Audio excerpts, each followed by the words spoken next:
கோவை இடையர்பாளையம் அடுத்த அறிஞர் அண்ணா நகர் ஸ்ரீ கம்பீர சித்தி விநாயகர் திருக்கோவில் வளாகத்தில் வடவள்ளி ஆரோமல்டி ஸ்பெஷாலிட்டி மருத்துவமனை சார்பாக பொதுமக்களுக்கான இலவச மருத்துவ முகாம் நிகழ்ச்சி நடைபெற்றது. கோவை வடக்கு மாவட்ட திமுக கழகத்தின் சார்பாகவும் அறிஞர் அண்ணா நகர் ஸ்ரீ கம்பீர சித்தி விநாயகர் திருக்கோவில் சார்பாகவும் வடவள்ளி ஆரோமல்டி ஸ்பெஷாலிட்டி மருத்துவமனை சார்பாக பொதுமக்களுக்கான இலவச மருத்துவ முகாம் நடைபெற்றது. இந்த மருத்துவ முகாமினை ஆரோமல்டி ஸ்பெஷாலிட்டி மருத்துவமனையின் மருத்துவரும் நிறுவனரும் மற்றும் நிர்வாக இயக்குநருமான ஹசீப் கான் துவக்கி வைத்தார்.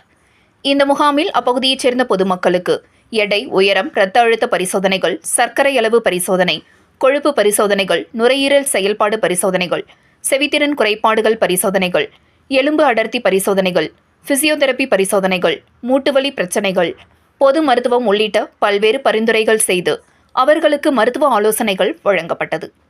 இதில் மருத்துவர்கள், செவிலியர்கள் அடங்கிய மருத்துவ குழுவினர் உள்பட 13 பேர் இம்முகாமில் கலந்து கொண்டு பரிசோதனைகள் செய்தனர்.